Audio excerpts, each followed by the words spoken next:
로마서 2장 1절부터 16절까지의 말씀을 하나하나씩 좀 살펴보았고요. 오늘은 이것을 놓고 이제 성경 공부안을 이렇게 나누어 보도록 하겠습니다. 자, 말씀을 1절부터 16절까지를요. 한번 우리 다 같이 읽었으면 합니다. 제가 읽겠습니다. 그러므로 남을 판단하는 사람아, 누구를 막론하고 내가 핑계하지 못할 것은 남을 판단하는 것은 내가 너를 정죄함이니 판단하는 내가 같은 일을 행함이라. 이런 일을 행하는 자에겐 하나님의 심판이 진리대로 되는 줄 우리가 아노라. 이런 일을 행하는 자를 판단하고도 같은 일을 행하는 사람아, 내가 하나님의 심판을 피할 줄로 생각하느냐? 또 혹 내가 하나님의 인자하심이 너를 인도하여 회개하게 하심을 알지 못하여 그의 인자하심과 용납하심과 길이 참으심이 풍성함을 멸시하느냐?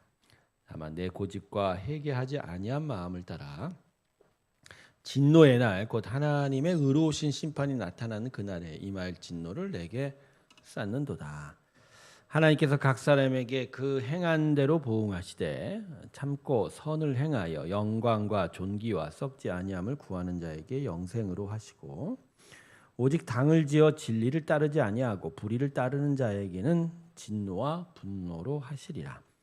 악을 행하는 각 사람의 영에는 환난과 곤고가 있으니 먼저는 유대인에게요 그리고 헬라인에게며 선을 행하는 각 사람에게는 영광과 존귀와 평강이 있으리니 먼저는 유대인에게요 그리고 헬라인에게로라. 이는 하나님께서 외모로 사람을 취하지 아니하심이라. 물은 율법 없이 범죄한 자는 또한 율법 없이 망하고 물은 율법이 있고 범죄한 자는 율법으로 말미암아 심판을 받으리라.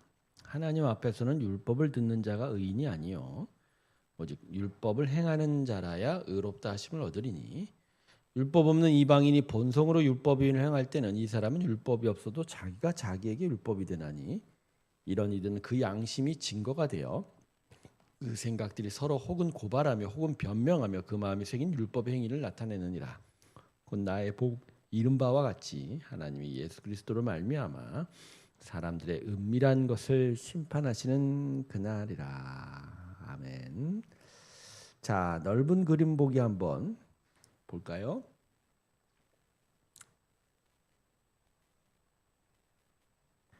매춘부, 마약 중독자, 강도 살인범, 절도범. 우리는 이런 사람들에게 복음이 반드시 필요하다는 사실을 잘 알고 있습니다.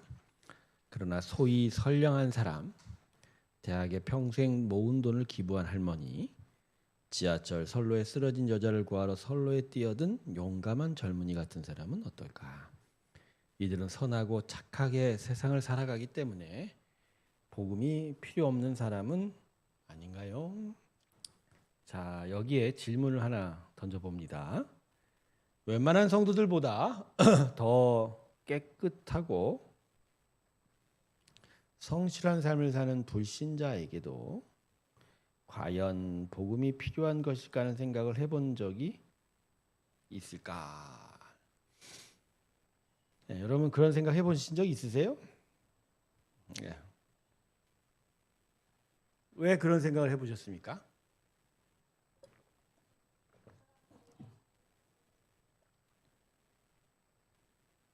아니, 그러니까 복음이 필요하다라는 얘기지 내가 지금 복음을 전한다는 그런 책문은 아니고. 자, 우리는 죄에 대한 구원에 대한 얘기자. 자, 이 부분에 대한 우리 고민을 좀 몇 군데 좀 살펴봐야 되겠는데,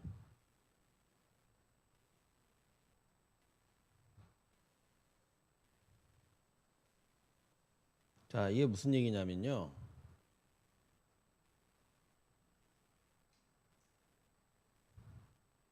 여러분, 우리가 성경에 말하는 구원은 어디서부터의 구원이죠? 빈곤, 질병, 빈곤, 질병 여기서도 구원인가요? 폭력, 뭐 중독 여기서부터 구원인가요? 물론 이 모든 비참한 삶을 구원도 포함되긴 합니다. 확장적인 얘기를 하면. 그러나 구원이 이야기하는 건 이 부분이 아니에요. 성경이 얘기하는 구원은 죄로부터예요. 죄로부터의 구원입니다. 더 정확히 얘기하면 죄로 인한 심판의 결과로부터 구원이에요.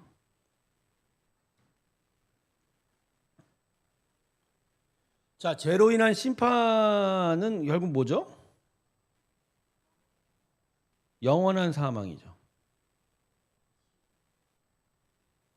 이걸 뭐 장소적인 의미로 지옥이라고 부르기도 하죠. 자, 이 부분은 결국 죄는 결국 어디에 이른다?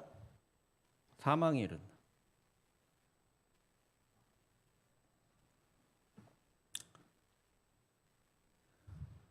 그러니까 지금 선량한 사람들, 진짜 우리가 봐도 정말 저 사람은 우리하고 달라. 그런 사람들에게 복음이 필요하냐 이야기는 이 초점이에요. 그 사람에게 죄로 인한 심판이 있을까?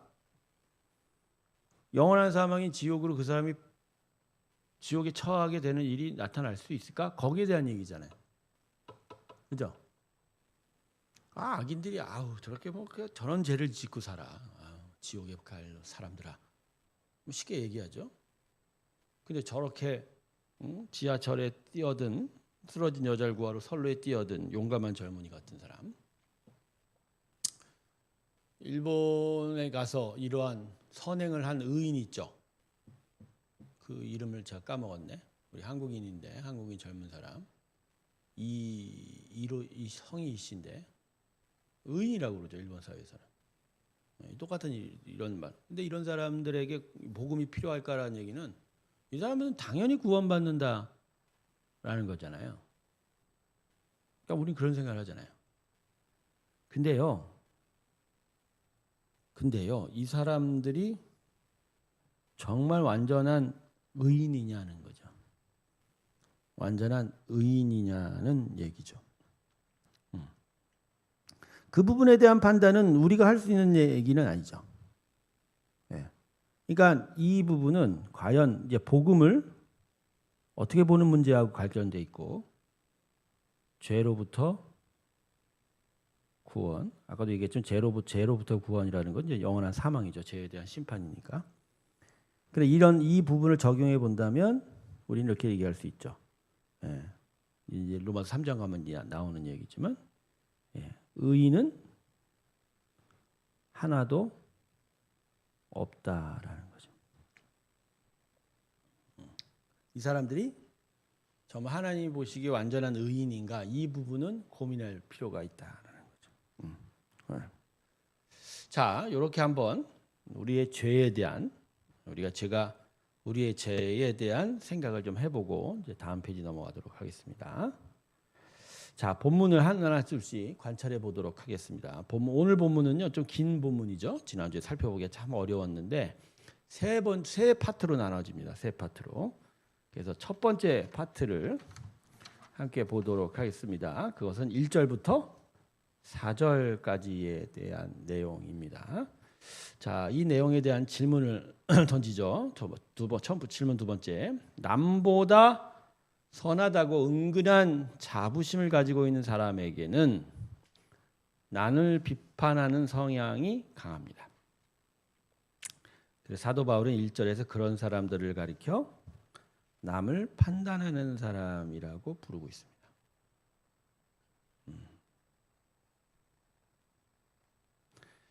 이런 사람들이 쉽게 빠지게 되는 함정을 1절에서 바울은 뭐라고 말하고 있습니다. 1절 한번 보십시오. 남을 판단하는 사람들이 쉽게 빠지는 함정이 뭐라고 하죠? 응?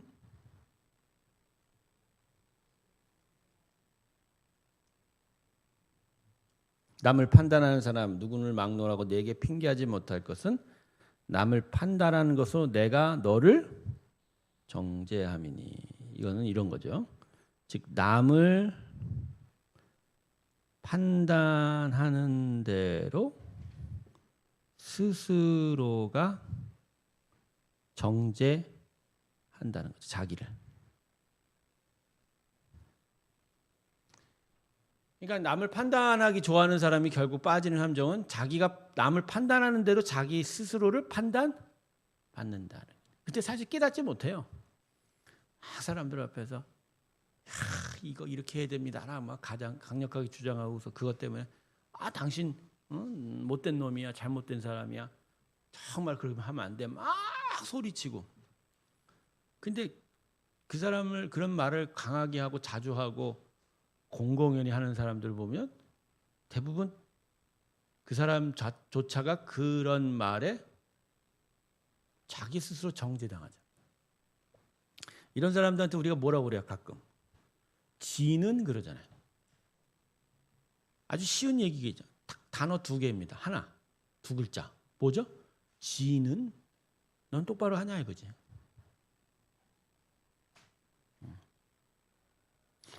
이게 사실은요 유대인들에 대한 사도 바울이 하고 싶은 마음이에요. 율법을 들먹이면서 니네 율법대로 행하지 않고 율법을 어기고 진짜 하나님 앞에서 죄인이라 막 하는데 실상은 유대인들이 율법주의자들이 그 율법을 어기고 있는 거야. 율법들을 하지 않고 있는 거야. 물론 이 사람들이 얘기하는 건 뭐 할례, 뭐 음식을 가려라, 피 묻은 음식 먹지 말라, 막 이렇게 얘기하지만 다른 율법의 어떤 본질적인 부분에 있어서는 이 사람들은 그 율법을 안 지키고 있거든. 이런 부분들에 대한 이야기죠. 그래서 사도 바울이 지금 이 얘기하고 싶은 거예요. 네가 자랑하고 싶어서 난 막 비방하는데 엄밀히 말하면 니네들이 똑바로 하지 못한다 이렇게. 자, 질문 3번째 봅시다. 2절을 보면 인간의 행위를 바라보시는 하나님의 판단이 무엇으로 나타난다고 말하고 계십니까? 요한복음 14장 6절에 예수님은 당신 스스로 이것이라고 말씀하고 계시기도 합니다. 자, 인간의 행위를 바라보는 하나님의 판단이 뭐로 나타나죠? 진리로. 아니요, 심판이죠, 심판. 네, 심판. 이것이 진리이기도 하고요. 요한복음 16장 8절부터 11절 보면 죄와 의와 심판에 대한 책망을 얘기하시거든요. 그러니까 예수님은 죄에 대한 심판 때문에 오셨고 의에 대한 심판으로 오셨고 심판 자체에 대한 하나님의 메신저로 오셨다 이렇게 이야기를. 그러니까 인간의 행위에 대한 지난주에도 얘기했죠. 인간의 행위에 대한 하나님의 기본 방식은 뭐죠? 심판입니다. 심판. 제가 그래서 지난주에도 지금은 은혜로 하나님이 오셨지만 마지막 날에 하나님이 예수 그리스도를 통해서 뭐 하신다고 얘기했죠? 심판하죠. 그래서 예수님은요. 지금 이 시대에 지금 예수님 다시 오시기까지는 어떻게든지 믿어야 돼요. 그게 은혜예요. 다시 오시면 그분은 은혜의 하나님이 아니라 심판주로 오시는 거예요. 심판주. 그리고 예수님을 믿고 안 믿고가 심판의 주요한 근거가 되는 거예요. 유일한. 자, 질문 4번째. 2절에 드러난 하나님의 판단은 그 누구도 핑계할 수 없고 피할 수 없다. 그러면 4절을 보면 하나님의 판단이 즉각적으로 형벌로 나타나지 않고 인자하심으로 어떻게 나타난다고 기록하고 있습니다. 어떻게 나타나는가? 자, 4절 보세요. 홍대가 인자하심이 너를 인도하여 회개하게 하심을 알지 못하여 그의 인자하심과 용납하심과 길이 참으심이 풍성함을 멸시하느냐. 여러분 어렵죠? 예. 어떻게 나타나? 인자하심을 용납과 길이. 하나님의 인자하심이 너를 인도하여 회개하고 한다라는 거죠. 상반절에 너를 인도하여.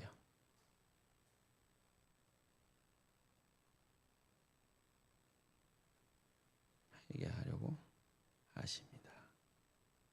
그러니까 끝까지 회개하게 하려고 길이 참고 오랫동안 내버려 두신다라는 거죠. 자, 이 세 질문을 통해서 정리하십시다.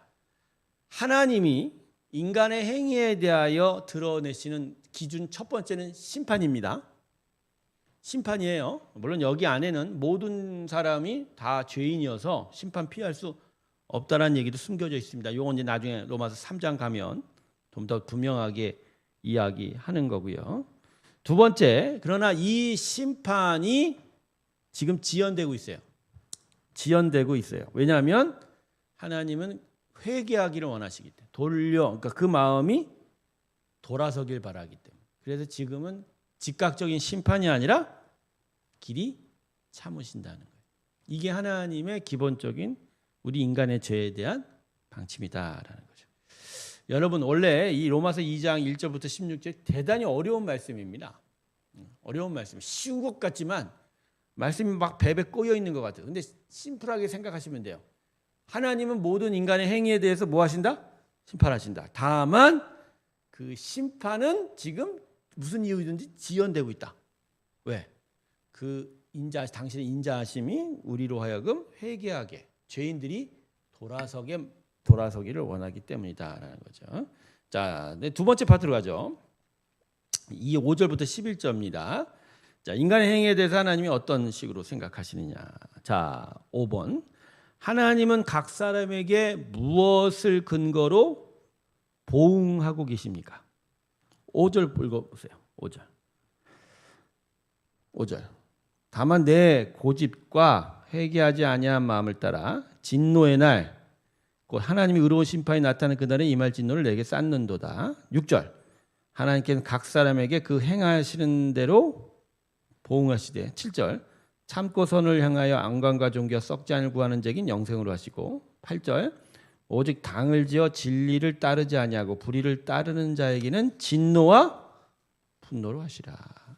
자, 그러니까 각 사람에게 무엇을 근거로 보응하십니까? 무엇을 근거로? 예? 행한 대로. 또 반복하는 거예요. 우리 아까 공부했던 거. 행한 대로. 자, 질문 6번. 하나님께서 영생으로 갚아주시는 사람은 어떠한 사람입니까? 그런 사람을 10절에서와 같이 선을 행한 자라고 부릅니다. 자, 10절 보시면 봐요. 어떤 사람이라고 이야기를 하죠?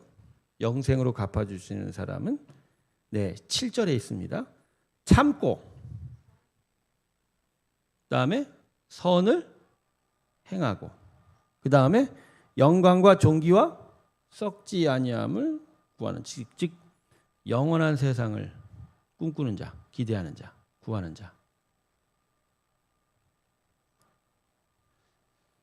여러분, 우리가 말하는 선행은, 성경이 말하는 성행은 바로 이거예요. 참고 선을 행하되, 가장 중요한 거는 그 사람의 마음 안에 영원한 세상을 꿈꾸는 것이, 기대하는 것이 있다라는 거죠. 자, 7절 보십시다.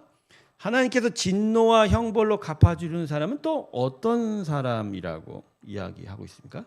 자, 8절은 보면 오직 당을 지어 진리를 따르지 아니하고 불의를 따르는 자에게 진노와 분노로 하시리라. 즉 뭐라고 그랬어요? 오직 당을 지어 진리를 따르지 않고 불의를 행한다. 지난 시간에 배웠던 수많은 악에 대한 이야기를 할 수도 있는데, 바울이 지금 8절에서는 뭐라고 얘기해요? 오직 당을 지어 이렇게 얘기해요. 여러분, 이건 유대 율법주의를 꼭 집어서 얘기하는 겁니다. 유대 율법주의를 꼭 집어서. 사도 바울에게 있어서 이 유대 율법주의는 원수들입니다. 원수들. 왜 더 원수라고 생각할까요? 두 가지인데, 첫 번째, 자기가 그렇게 했기 때문에. 이전에 자기가 그렇게 했기 때문에. 다마스커스로 가는 길에 예수 믿는 자들을 잡아서 죽이려고 감옥에 가두려고 가는 길에 예수님의 음성을 듣지 않습니까? 왜 너는 나를 핍박하느냐? 이 음성을 듣고 다메섹 안에 다마스커스 이제 들어가서 3일 동안 어두운 채 눈이 감긴 채 있다가 아나니아가 안수를 하여 이제 눈을 뜨게 되면서 바울이 깨닫게 되죠. 자기가 했던 일이 무엇이었던가? 이게 과연 어떤 의미가 있는가? 그리고 정말 예수가 참된 하나님의 아들인가에 대한 깨달음이 있게 되면서 유대 율법주의가 왜 잘못된 것인지를 그때 깨닫게 됩니다. 유대 율법주의가 잘못된 거의 깨달음은 결국 죄에 대한 인식이에요. 죄에 대한 인식. 그리고 앞뒤가 다른, 그렇죠? 그리고 심령의 본질적인 부분에 있어서 선을 행하지 않는 부분에 대한 깨달음인 거죠. 바로 이러한 부분을 해결해 주신 것이 예수님인데 그 은혜를 멸시하는 것 자체가 하나님 정말 분노하시는 일이다라는 것을 바울이 깨닫게 됩니다. 두 번째는 유대율법주의 원수냐? 바울이 계속하여 복음을 전하는 그 모든 곳에 뒤따라 들어와 복음을 깨트리려고 했던 게 이 유대 율법주의였다는 거죠. 바울은 율법을 거의 폐기화시킵니다. 이제 나중에 이제 뭐 예루살렘 공의회에도 참석하고 예루살렘에 돌아와 유대 같은 형제들에게는 할례도 뭐 그게 불필요한 건 아니다. 그죠? 시장에서 막 이방 사원에 바쳐진 고기들 그거 뭐 가려서 먹을 필요도 있다. 이렇게 우호적인 얘기를 했지만 바울이 특별히 이방인들에게 복음을 전할 땐 이 부분을 전혀 안 가르쳤어요. 할례할 필요 없다고 얘기합니다. 이방 사원에 바쳐진 재물 꺼리낌 없이 먹어라 이렇게 얘기합니다. 중요한 건 그게 아니다. 뭐죠? 예수를 진짜 자신의 삶의 심령의 주인으로 믿는 것이다. 그리고 그 예수가 왜 우리에게 왔는지에 대한 이야기를 했거든. 그러니까 어떻게 보면 율법을 거의 버린 거예요. 율법이 아무런 작동을 못한다는 것을 분명히 깨달았기 때문이죠. 그런데 그렇게 복음을 전하는 곳에 항상 누가 들어와요? 유대 율법주의자들이 들어와요. 그 들어와서 뭐라고 해요? 아니다. 바울이 잘못 가르쳤다. 그러니까 거짓 교사다. 할례해야 된다. 니네 이방 우상 신전에 바쳐진 고기 먹으면 안 된다. 안식일 지켜라. 별의별 이야기를 율법을 계속 가르치는 거예요. 근데 여러분 이게 이제 여러분 헷갈릴 수 있는 부분이 있는데요. 여러분 예루살렘에 교회가 세워졌잖아요. 그래서 예수를 믿었어요. 근데 그 믿은 유대인들이 율법과 완전히 작별했을까요? 처음부터? 아니라는 거예요. 아니었어요. 처음에 예수를 믿었을 때 세례까지 받고 나서도 여전히 우리 시간, 지금의 시간으로 금요일 저녁부터 토요일 오후까지 안식일을 지켰습니다. 성전에 가서 희생 제사도 드렸습니다. 이런 복음과 율법에 혼재되는 시간이 한 10여 년 된 것 같아요. 7, 8년. 스데반의 핍박, 그다음에 이방인에 대한 선교가 시작이 돼 가면서 하나님의 교회들이 성전과 율법 제도와 이별하기 시작해요. 아니다. 우리는 이제 주일로 모인다. 성전에서 희생 제사 드릴 필요 없다. 할례도 별로 그렇게 큰 구속 요건이 되지 않는다. 근데 문제는 예루살렘에 있는 교회들이 이러한 원칙들을 지도부들이 택하긴 했지만 그러나 대중적으로 여전히 많은 수의 유대인들은 율법과 결별하지 못했어요. 그러다 보니까 예수를 믿는다고 하면서도 율법이 필요하다고 주장하는 사람들이 예루살렘 교회에 무척 많이 자리를 잡고 있었던 거예요. 그 사람들이 사도 바울을 죽이려고 한 거예요. 사도 바울이 1차, 2차, 3, 특별히 2차, 3차 선교여행 때 암살자들이 자기를 따라온다는 얘기를 듣고 막 여러 가지로 몸을 피하는 일들이 사도행전에 기록이 되어 있거든요. 근데 이 사람들이 예수를 안 믿는 자들이 아니라 같은 예수를 믿음에도 율법은 필요하다고 주장했던 사람들이에요. 여러분들이 이 부분을 아직 잘 모르는 것 같거든요. 그러니까 유대 율법주의자 그러면 예수 안 믿고 예수 믿는 사람 핍박하는 거. 아니에요. 이 사람들 예루살렘 교회 안에 존재했던 사람들이 이 사람들과 선을 나누는 거예요. 나누는 게 사도 바울의 죽음 이후에 약 주후 100년, 150년경 돼야 갈라지게 됩니다. 그들이 다시 모여서 교회와 갈라지면서 모여서 형성된 게 지금의 유대교들이에요. 그 전까지는 혼재돼 있어요. 그러니까 지금 제가 얘기한 이방인 교회가 아니에요. 예루살렘 교회 얘기하는 거예요. 유대인들의 교회 안에. 이방인들에게는 율법은 전혀 가르침이 없고 바울의 제자들과 바울의 동료들은 율법에 대해서 이야기한 적이 없어요.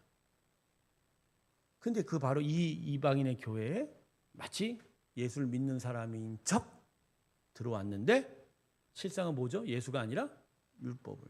그 사람들이 들어와서 계속 회방을 놓은 거예요. 그러니까 오늘 사도 바울이 지금 이 로마서 이 말씀, 이 진짜 어떻게 보면 어려운 이 말씀을 한 이유도 로마에 교회가 생겼는데 그 교회에 이 유대 율법자들이 들어와서 이 예수 그리스도의 구원의 지식을 변개하고 율법을 가르치고, 그렇죠? 죄에 대한 이 판단, 구원에 대한 지식이 완전히 틀려가죠. 혼란 가운데 빠져가는 일을 들었기에 바울이 이 로마서 편지를 보낸 거예요. 아니다.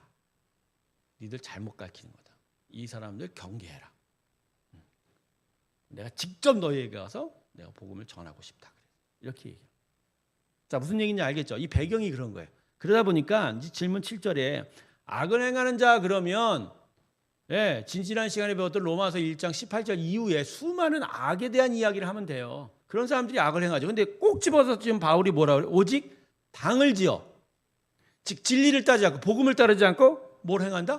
불의. 근데 이 불의는 무슨 악한 일들을 했다는 것보다 진리를 거역하는 율법을 가리키는 일들.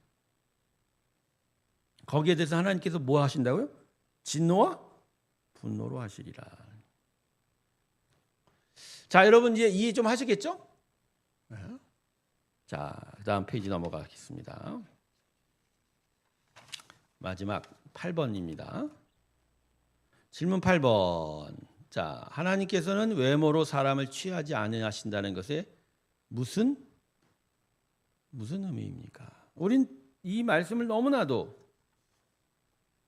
많이 듣죠. 11절의 말씀입니다. 하나님께서는 외모로 사람을 취하지 아니하십니다. 자, 이거는요. 이 직접적인 외모는요. 율법을 행한다는 의미예요. 그러니까 할례를 행한다는 게 대표적인 거예요. 할례를 행하고 안식일을 지키고 그다음에 또 뭐죠? 희생 제사를 하고 이방 우상 신전에서 잡은 고기 먹지 아니하는 이 형식, 이걸 지키는 것. 근데 이거에 하나님 속지 않는다. 왜? 하나님 뭘 보시죠? 마음을 보시죠. 마음의 중심에 진짜 선함을 행할 것들이 있냐. 여러분, 사람의 선한 행위는요, 육체 행위로는 분별이 안 됩니다. 가령 누가 교회 안에서 어떤 봉사를 합니다. 근데 그 봉사는 동기가요, 선하지 않을 수도 있어요. 가령 내가 나를 사람들 앞에 좋게 보이려고 하는 동기에서 출발할 수도 있어요. 이 말을 들은 우리는 어떻게 그런 생각을 할 수 있지? 그런데 교묘하게 자기의 마음 안에서 움직이는 경우가 있어요. 교묘하게. 가령 원래는 뭐 그렇게 교회를 신경 쓰지 않았는데 자꾸만 이제 막 옆에 사람이 봉사하자 하니까 거기에서 부담감을 느낀 거야. 그런데 어떤 사람이 너 많은 사람들이 너한테 기대하고 그러는데 너 봉사하면서 너 사람들이 너한테 대한 기대도 좀 충족시켜주고 그렇게 너가 좀 사람들 앞에서 이렇게 좀 뛰어난 부분, 잘하는 부분을 좀 드러내면 되지 않아? 막 옆에서 막 부추기니까 갑자기 그러면 봉사 한번 해볼까? 그러니까 전혀 하나님을 사랑하고 내가 믿음으로 하나님께 헌신한다는 개념보단 자꾸 자기 인간적인 생각들로 인해서 봉사를 하기 시작을 하는 거예요.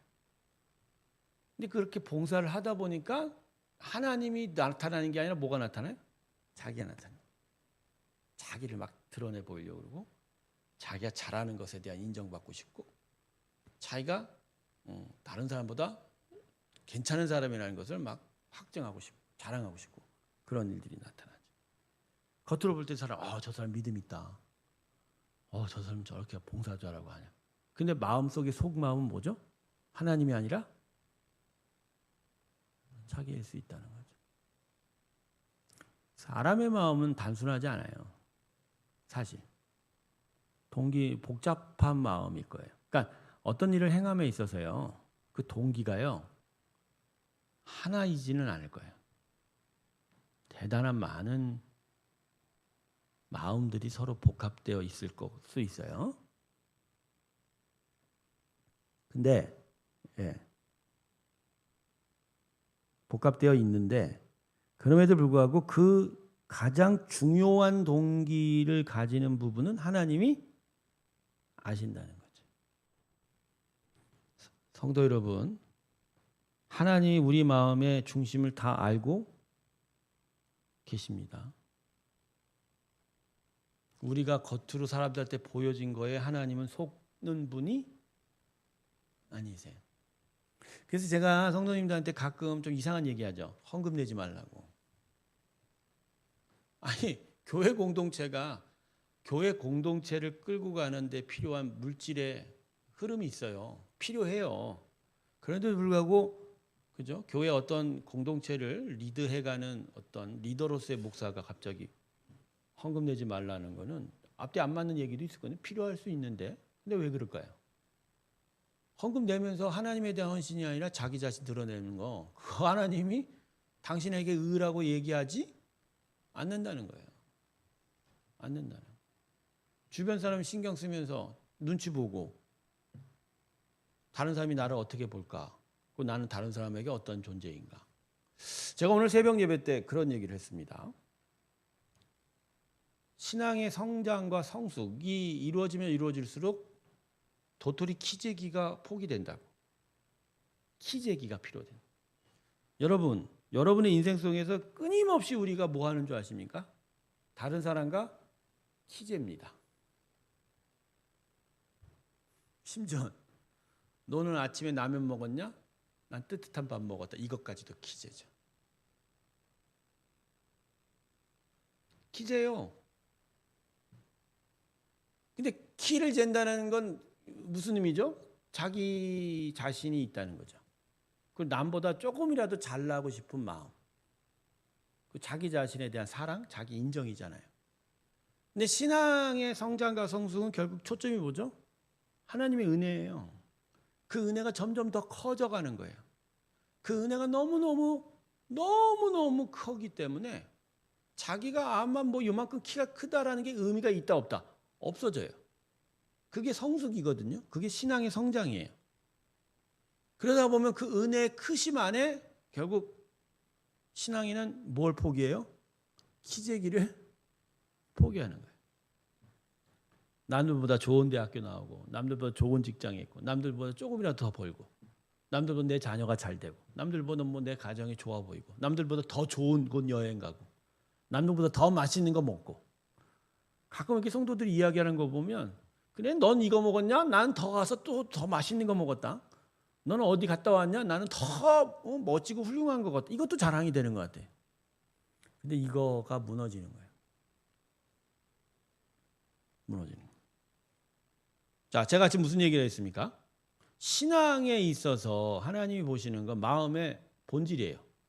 진짜 이 마음이 하나님을 생각하느냐, 하나님을 온전히 의지하느냐에 대한 부분이 하나님이 판단하시는 거예요. 그래서 제가 여러 번 말씀드렸죠. 예수 믿는 건 진심이어야 된다고.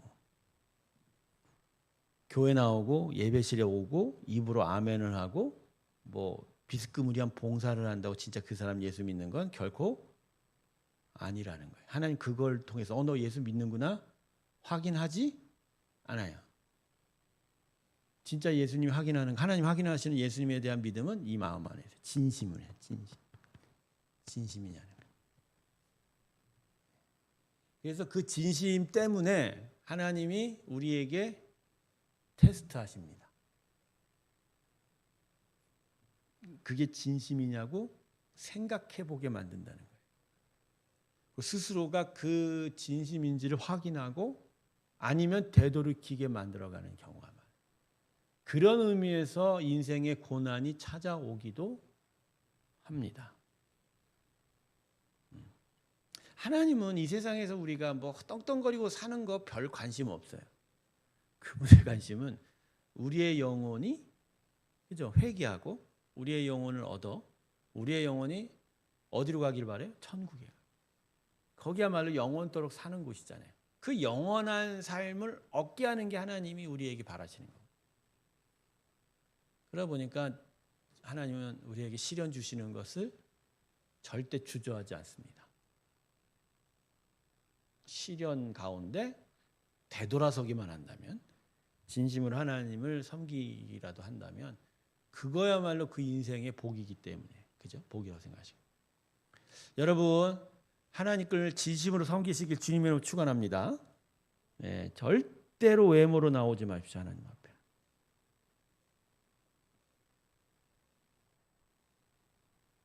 자, 이제 세 번째 파트 갑니다. 자, 12절부터 16절까지의 파트인데, 이게 이제 어려운 부분이 이방인의 본성에 대한 이야기죠. 율법 없는 자, 양심이 작동한다는 얘기인데, 이것도 참 어려운 이야기입니다만 한번 또 질문을 던져보고 답을 하겠습니다. 자, 질문 9번. 13절에 하나님 앞에서 율법을 듣는 자가 의인이 아니라 율법을 어떻게 한 자가 의인이라고 말합니까? 이건 뭐 쉽죠. 13절에 행하는 자. 근데 여러분, 여기서 듣는 자와 행하는 자의 차이가 뭘까요?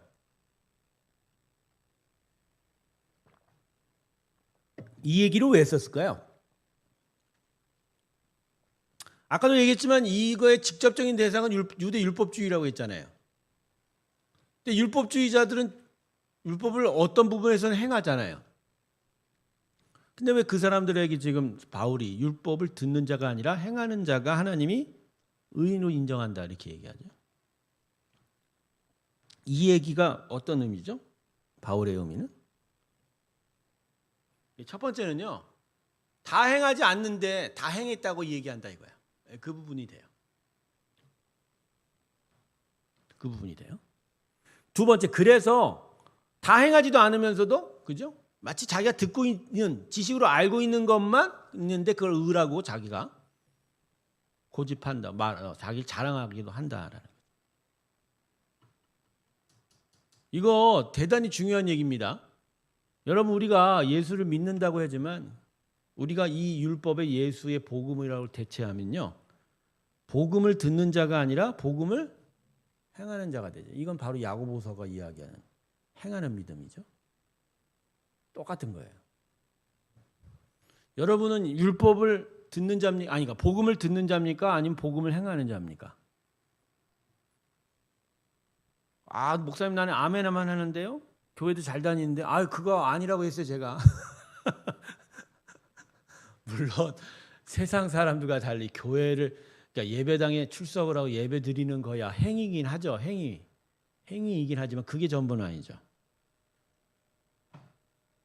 진짜 내가 마음에 예수를 진심으로 믿는다고 한다면 그 진심인 마음은 내 인생의 일상의 삶의 문제들에 있어서 예수를 믿는 믿음이 나타나게 돼 있어요.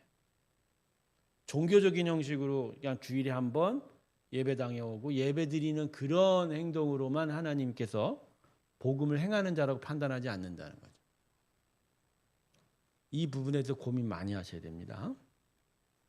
자, 질문 10번. 자, 15절을 보면 율법을 모르는 이방인들의 마음에 새겨진 율법을 뭐라고 부르죠? 자, 이건 뭐 얘기했죠. 양심이라고 하죠.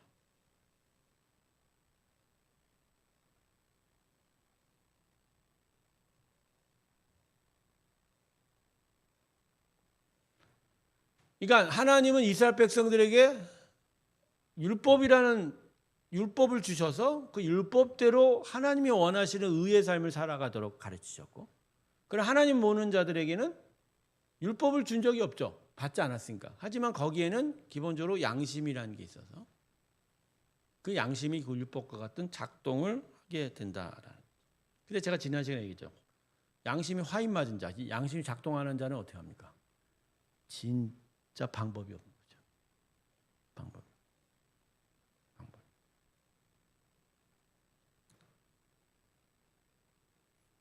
양심이 작동은 안 한다. 이게 진짜 심각한 일입니다. 아담의 타락 이후에 세상이 악이 관영이 되어 수많은 악들이 이 땅을 비참하게 만들어가는 상황인데, 그럼에도 불구하고 하나님이 인간에게 그나마 덜 악해지도록 하도록 그 사람이 타락한 심령에 그나마 남겨두신 게 뭐죠? 양심이에요. 그 이 양심이 도덕을 낳고 또 상식 가운데 또 무언가 선을 행할 수 있는, 그나마 인간 수준의 선을 행할 수 있는 그런 방향성이 나타나게 하거든요. 근데 이 양심이 화인 맞았다지 양심이 상해버리고 작동하지 않으면 인간은 진짜 그 자체로 악입니다. 지연자라. 전쟁터에서요, 군인들이요, 자기에게 총알이 날라오니까 반사적으로 총을 쏩니다만, 근데 자기가 쏜 총에 의해서 적군이 죽는 걸 보고 기분이 좋아할까요?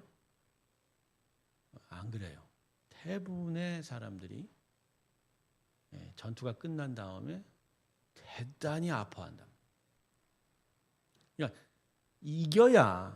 자기들이 이겨야지, 승리를 해야지 살긴 하지만 그 과정에서 벌어지는 이 일들이 많이 힘든 거예요. 그 힘든 원인이 뭐죠? 양심이 있어서 그래요. 양심이 있어서 그래요. 여러분, 수많은 범죄를 저지른 사람들이 결국 수용 생활을 하면서 뭘 깨닫습니까? 자신의 양심이 작동되기 시작합니다. 내가 뭘 잘못했고. 물론 이제 핑계거리 되죠. 이런 내가 못 살고, 내가 기회를 박탈당하고, 내가 핍박을 받고, 나한테 이런 이유가 있고, 저런 이유들이 자기 안에 계속 핑계를 만들어야 되지만, 그런 양심이 작동하면 내가 이 부분은 잘못했구나라고 이야기를 하게 되죠. 근데 양심이 없으면요, 큰일 나는 거예요. 큰일 나는. 그러니까 예수 그리스도의 은혜가 우리 가운데 임할 때 성령이 우리 안에 들어와서 우리의 영을, 죽은 영을 살려놓잖아요. 그때 가장 중요하게 붙드시는 게 양심이에요. 양심. 그 양심이 하나님의 의에 의하여 완전해져 가게 되는 거예요.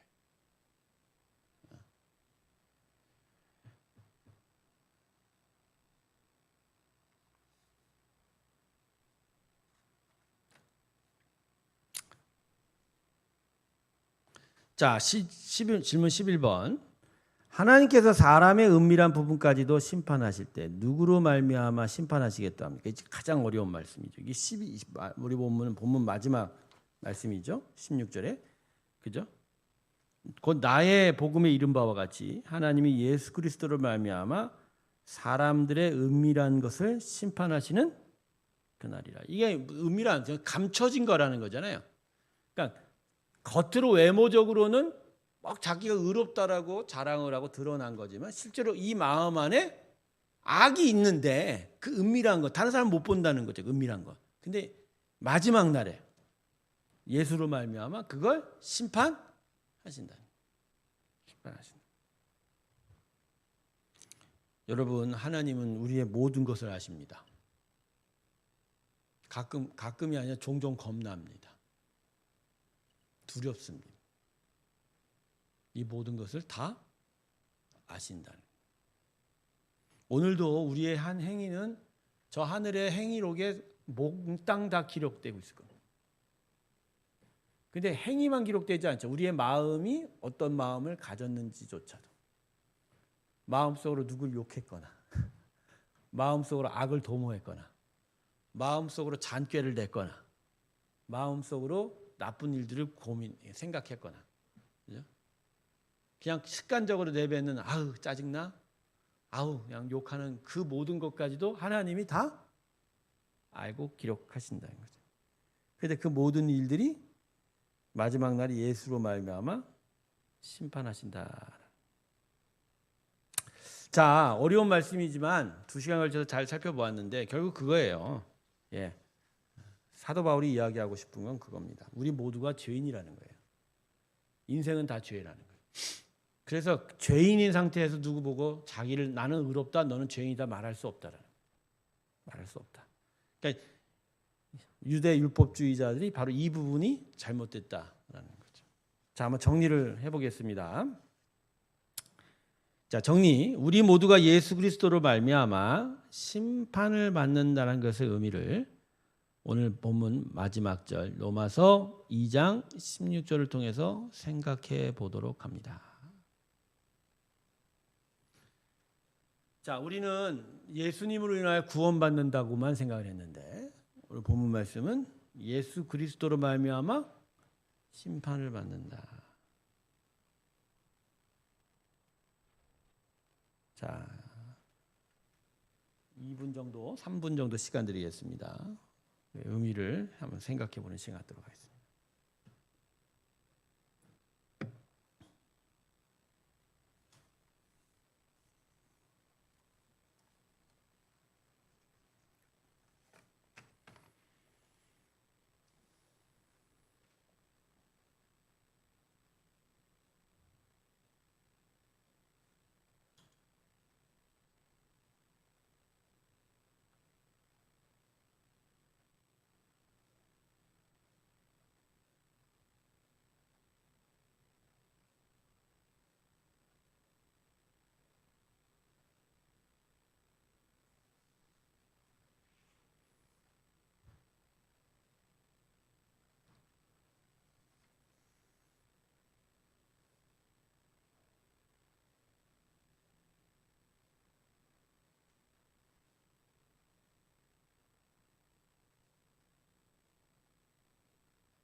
저는요, 이 부분에 대해서 뭘 생각했냐면, 네, 예수님이 오시는 때부터 이미 사람은 심판받기 시작했다고 생각.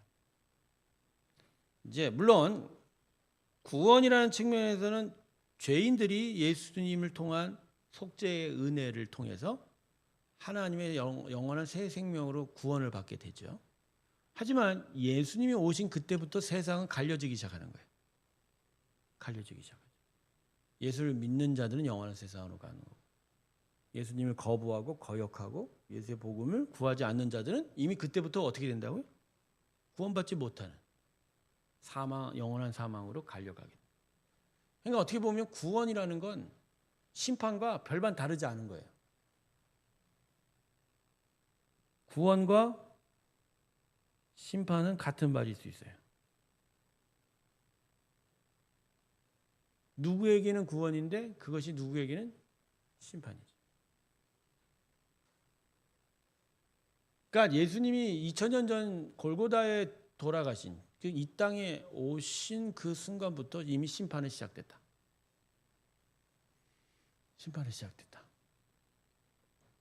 저는 일본에 가서 전도하면서 또 거리 전도회 한국에서 하면서도 계속 복음의 메시지를 전하는 거거든요. 뭐 단순하게 전도지 전하는 것도 그 안에 담겨진 메시지가 있는 거죠. 근데 그걸 전하는 그 순간 이게 어떤 의미냐? 심판의 메시지. 당신 구원 못 받으면 어떻게 된다? 심판받는다. 이 부분을 우리 놓치면 안 돼요. 아까도 얘기했죠. 구원은 죄로부터의 심판이잖아요. 죄로부터의 구원이잖아요. 근데 죄로부터 구원을 받지 못하면 그 자체가 뭐죠? 심판이죠. 전 그렇게 생각합니다. 이거는 대단히 심각한 답인 거예요. 여러분 마지막 날에 심판받지 않으시길 바랍니다.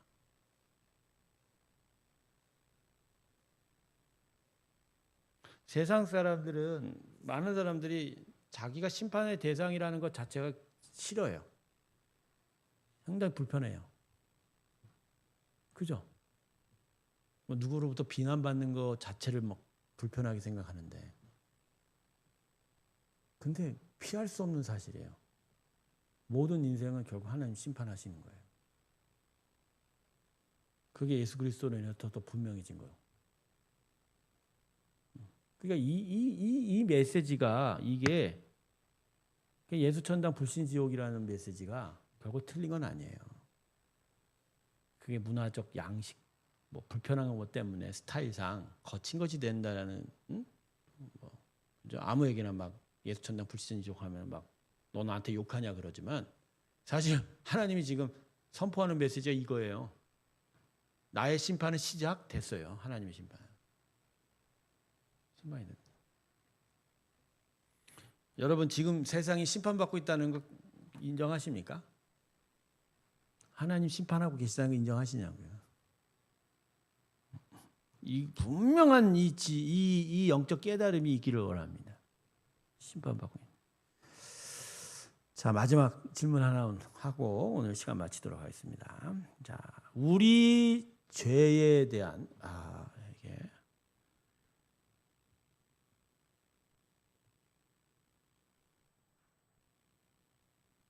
이게 나옵니까?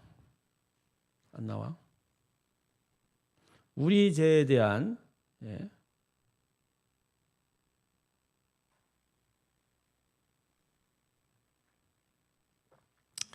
우리 죄에 대한 하나님의 심판을 생각할 때 우리가 예수로 구원받은 것이 얼마나 감사한 건지에 대한 것을 되새겨 봅니다. 네.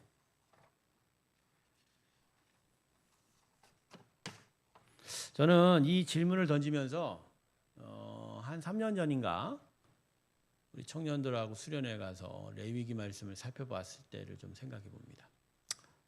여러분 구약의 이스라엘 백성은 제사를 드릴 때 모든 것을 스스로 제물을 태우기 전까지 모든 걸 다 스스로 했었어요. 그러니까 우리는 흔히 착각하기를 제사장이 다 대신 해준다고 생각을 하잖아요. 근데 레위기를 이렇게 보면 그렇지 않아요. 자, 이스라엘 백성이 성막으로 제사에 바치 희생 제물을 끌고 옵니다. 그게 뭐 소이든 부전 소죠. 보통 평범한 사람은 양 한 마리 끌고 오고, 가난한 사람은 뭐 비둘기도 됩니다. 어쨌든 제물을 끌고 옵니다.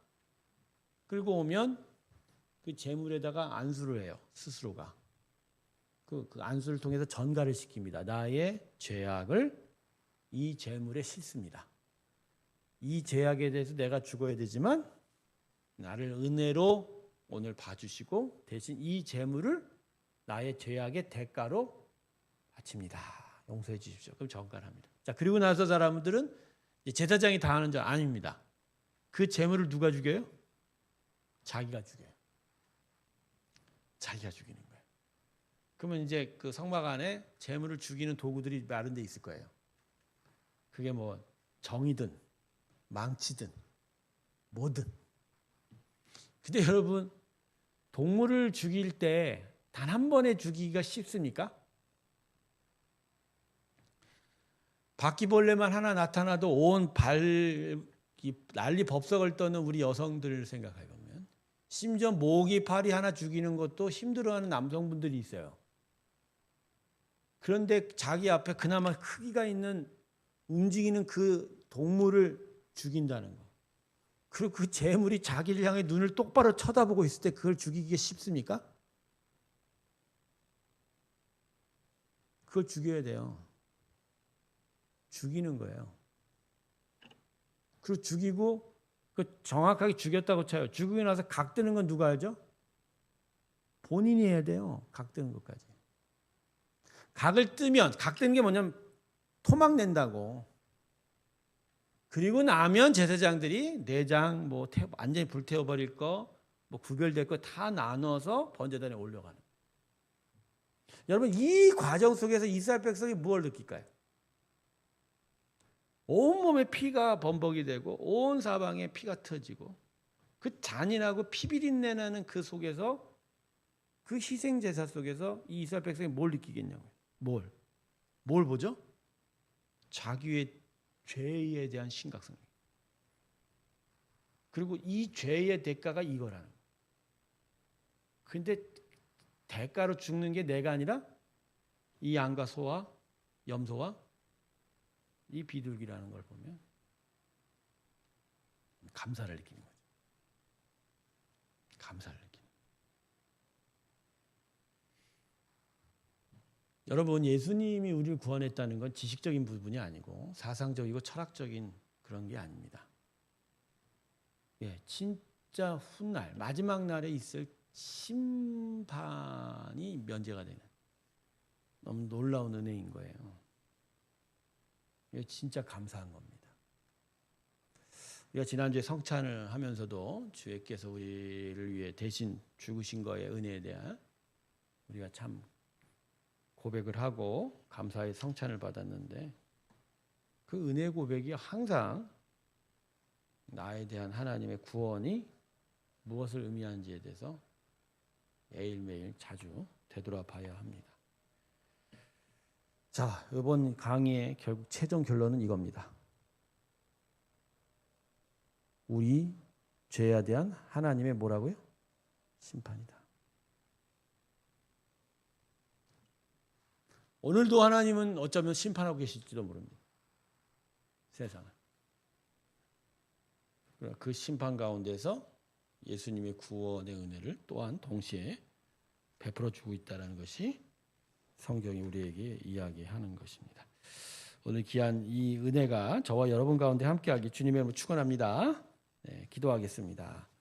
감사하신 하나님, 주의 은혜를 보도 분명하게 깨닫는 저희가 되게 하여 주시고 하나님의 그 구원의 은혜를 감사하는 저희 모든 성도들 되게 하여 주시옵소서. 뜨거운 여름이 다가왔습니다. 폭염 가운데 건강 잃지 않게 하여 주시고 또 말씀 가운데 영육 간의 강건함을 이루는 우리 모든 성도들 되게 하여 주시옵소서. 이제는 우리 주 예수 그리스도의 은혜와 하나님 아버지의 사랑과 성령의 충만케 하심이 하나님의 구원하심을 감사하며 주께 나아가기 원하는 하나님 귀한 성도들 심령들 위해 이제부터 영원토록 함께 하시기를 간절히 축원하옵나이다. 아멘.